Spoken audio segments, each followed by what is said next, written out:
So in your overview of Marx's analysis of capitalism, you alluded to what I believe is called the labor theory of value that he developed. So that's an idea. I've got the impression that it's come in for a lot of criticism because maybe I'm oversimplifying here, but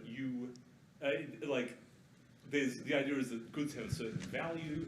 Right. The company underpays its workers in order to extract profits from the difference between the value and what it pays the workers. That idea doesn't take account, for instance, of the prices that consumers are willing to pay for the goods. So I was wondering how. Yes. Whether you could. Well, don't take this personally. Your question bespeaks the very absence of teaching this material that I was referring to before. If you actually read Marx, and by the way, it's not that difficult, I guarantee you. If you read Marx, you'll know that he makes a distinction between values and prices. He talks about prices and what causes them. He talks about values, which for him are something else. Nor is he the only major economist who did that. Smith and Ricardo also did that. So he tried to use his analysis of value to say, whatever else a commodity is, a thing produced in capitalism, it has in it a congealed amount of labor. Every society has to make a decision, whether it's conscious of it or not. How much labor will we allocate to making food? How much will we make to clothing? How much, because you only have a certain amount of labor and you have a set of desires. And so every society allocates labor one way or another. For Marx, the value of a commodity simply meant the amount of the total labor a society had that was allocated to the production of that good. That's a definitional logic, which he then used to explain why prices are what they are. But there was no equation of price to value. Let me go back to the first part of your question. Has there been lots of criticism of the labor theory of value? Absolutely. There's been lots of criticism about virtually everything Marx ever wrote because of what happened in the years since. But that's true of every theory of value.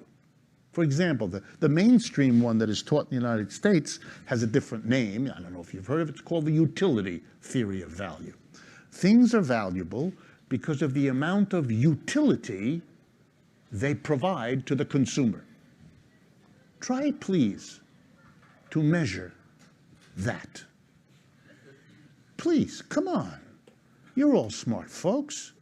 You think that's an easier concept to nail down? The utility theory of value? Exactly how much joy does that ice cream provide for you?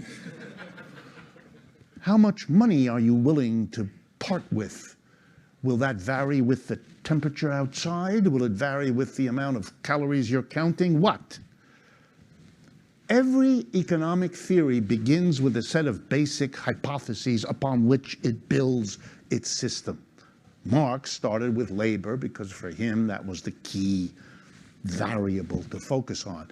Neoclassical economics, which developed in the 1870s, for those of you who know, was itself a reaction against Marx. They hated the labor theory of value because it was associated with Marx. They forgot, so let me make sure you all know, that Marx did not invent the labor theory of value. Marx took the labor theory of value. This may come as a shock to some of you, but just do the work, you'll learn.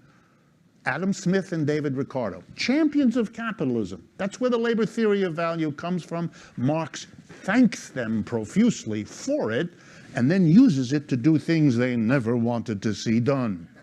This happens often in science. The people who develop a concept then get very upset with where their students take it. Marx was a student of Smith and Ricardo, took the labor theory of value in a way that was critical of capitalism. They had used it to celebrate capitalism. But if you see a lot of criticisms of the labor theory of value, be careful what these are criticisms of, because Marx's labor theory of value is not the same as Ricardo's and not the same as Smith's, and has more to do with this notion of how labor is allocated in a society than anything. Marx was not. Let me put it another way. When I teach in the American university system, we begin by assuming all students want to understand the great mystery of economics, which is, why is the price of something what it is? Why is the price of a hamburger $5 and the price of a Mercedes, much more than that. And that's very nice. Perfectly good to make an economics built on that question. I'm going to now exaggerate, but to make my point, Marx wasn't interested in that. And I'm not either. I got many more interesting things I want to understand about this economy than why the prices of things are what they are. I understand if you're a capitalist, you're very concerned about prices. But if you're somebody else, you might be interested, but you might have much higher priority subjects that you would. Marx is coming at it with a different agenda, and so he starts in a different place and takes it in a different way. By the way, just a footnote for some of you scholarly types. In 2012, a colleague of mine, Stephen Resnick, and I, we did a lot of work together, published a book called Contending Economic Theories. It was an attempt to create for an English reading public a book that systematically compares neoclassical Keynesian and Marxian economics so that a generation of students would have something to find. If you're at all interested, that's a title, Contending Economic Theories, Neoclassical, Keynesian, and Marxian. And the publisher is MIT Press in Cambridge, Massachusetts. Why MIT?